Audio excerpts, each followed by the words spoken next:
नमस्कार, मेरा नाम है कनुप्रिया सत्तन और आप देख रहे हैं अमर उजाला।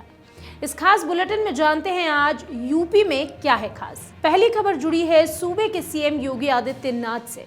मुख्यमंत्री योगी आदित्यनाथ की अध्यक्षता में हुई कैबिनेट बैठक में ऑपरेशन सिंदूर की सफलता को सराहा गया और प्रशंसा की गई।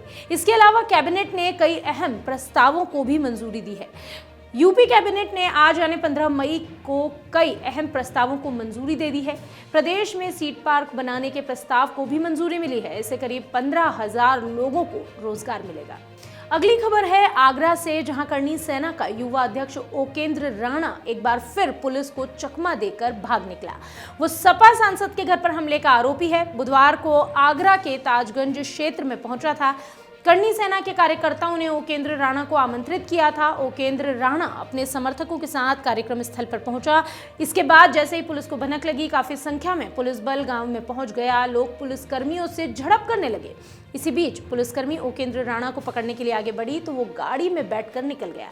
राणा के जाने के बाद पुलिसकर्मियों ने समर्थकों पर जमकर लाठियां चलाई। ये खबर है कानपुर से, जहां देश की सेना को तकनीकी रूप से मजबूत करने और रक्षा क्षेत्र में आत्मनिर्भर बनाने के उद्देश्य से आईआईटी कानपुर एक साथ हजारों ड्रोन विकसित करने की तैयारी में है। आईआईटी के स्टार्टअप वीयू डायनामिक्स के infrastructure company Prakash asphalting and toll highways group के साथ समझौता किया गया है।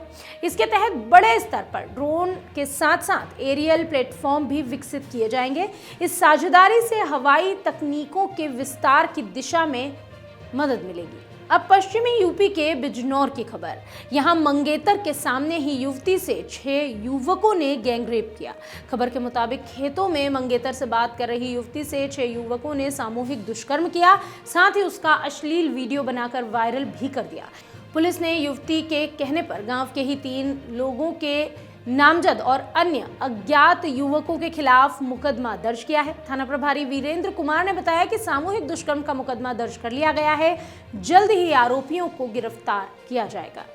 फिरोजाबाद में 2 रिश्तेदारों की मौत में सनसनीखेज खुलासा हुआ। घटनास्थल पर सुई से गोदा गया गुड्डा, नींबू, लड्डू आदि मिले थे। मामले में पुलिस ने एक तांत्रिक को गिरफ्तार किया है और पूरी घटना का पर्दाफाश कर दिया। दरअसल 2 रिश्तेदार रामनाथ और पूरन सिंह की मौत तांत्रिक विधि के दौरान हुई। जमीन में गड़ा धन पाने के लालच में दोनों ने जहरीला लड्डू खाया था। बुधवार को मामले का खुलासा करते हुए मक्खनपुर पुलिस ने तांत्रिक कमरुद्दीन को गिरफ्तार किया और जेल भेज दिया। आरोपी ने रामनाथ और पूरन सिंह से कहा था कि तंत्र विधि के बाद आत्महत्या करने पर एक जिन्न हाजिर होगा और उन्हें जमीन में गड़ा धन देगा। अब खबर अलीगढ़ से, जहां की रहने वाली प्रियंका ने साबित कर दिया कि अगर ठान लिया जाए तो हर मंजिल हासिल की जा सकती है। प्रियंका देख नहीं सकती, लेकिन उसने 12वीं में 93% अंक प्राप्त किए। प्रियंका की आंखों की रोशनी उस वक्त गई थी जब वो कक्षा 6 में थी। ब्रेन ट्यूमर के ऑपरेशन के बाद उसकी दुनिया में अंधेरा छा गया। पढ़ाई में मेधावी प्रियंका ने हार नहीं मानी, पूरी मेहनत के साथ आगे बढ़ने का प्रण लिया। सहारा बनी बड़ी बहन बोल बोल कर उसे पढ़ाने लगी। इसी तरह उसने पहले 10वीं की परीक्षा पास की, अब 12वीं में 93% अंक हासिल किए। उसने लोगों का मुंह बंद कर दिया जो कहा करते थे कि जब देख नहीं सकती तो पढ़ेगी कैसे। आगरा कानपुर के बाद अब अलीगढ़ में भी गर्मी से राहत दिलाने के लिए यातायात पुलिसकर्मियों को वातानुकूलित हेलमेट पहनाए जा रहे हैं। 14 मई को पहले चरण में 50 हेलमेट एसएसपी ने पुलिसकर्मियों को बांटे।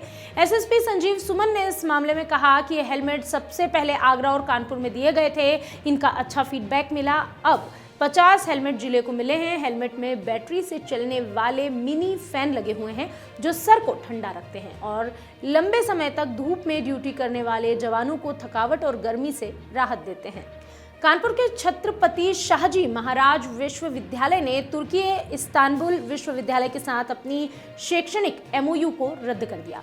विश्वविद्यालय के कुलपति प्रोफेसर विनय कुमार पाठक ने इस्तांबुल विश्वविद्यालय के रेक्टर को तत्काल समझौता समाप्त करने का पत्र भी लिखा है।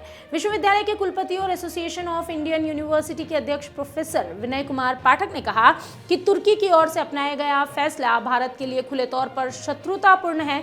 गौरतलब है, ऑपरेशन सिंदूर की कार्रवाई के दौरान तुर्की ने पाकिस्तान का सहयोग किया और ड्रोन उपलब्ध कराए, जिसकी मदद से भारत पर हमले की नाकाम कोशिश की गई, जिसके बाद देश भर में उनके खिलाफ विरोध प्रदर्शन शुरू हो गया।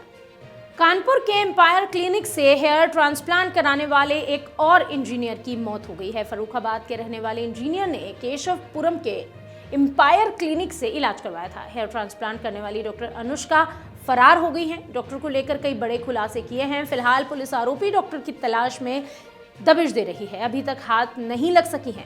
उनके क्लिनिक पर लगा बोर्ड और नेम प्लेट भी गायब हो गई है। केशवपुरम के 4 मंजिला कॉम्प्लेक्स के भूतल पर एम्पायर क्लिनिक है, यहीं बाहर उनका बोर्ड लगा हुआ था। इस पर डेंटल, हेयर और एस्थेटिक्स लिखा था। उत्तर प्रदेश में अगले 4 दिन भीषण गर्मी का प्रकोप रहने वाला है। मौसम विभाग ने 15 से 18 मई के बीच प्रदेश के पूर्वी और पश्चिमी दोनों संभागों में लू चलने की चेतावनी जारी की है। विशेष तौर पर 16 मई यानी कि शुक्रवार को उत्तर प्रदेश में हीट वेव की तीव्रता और उसका क्षेत्रफल विस्तार ज्यादा रहने वाला है। पूर्वानुमान है कि इस दिन कई जिलों में अधिकतम तापमान 44 डिग्री तक जा सकता है। तो ये थी उत्तर प्रदेश की तमाम बड़ी खबरें। देश और दुनिया की तमाम छोटी और बड़ी अपडेट के लिए, खबरों के लिए देखते रहिए अमर उजाला और पढ़ते रहिए amarujala.com। अगर आप ये वीडियो YouTube पर देख रहे हैं तो हमारे चैनल को सब्सक्राइब करें और बेल आइकन को दबाना ना भूलें। अगर आप Facebook पर ये वीडियो देख रहे हैं तो हमारे पेज को लाइक करें।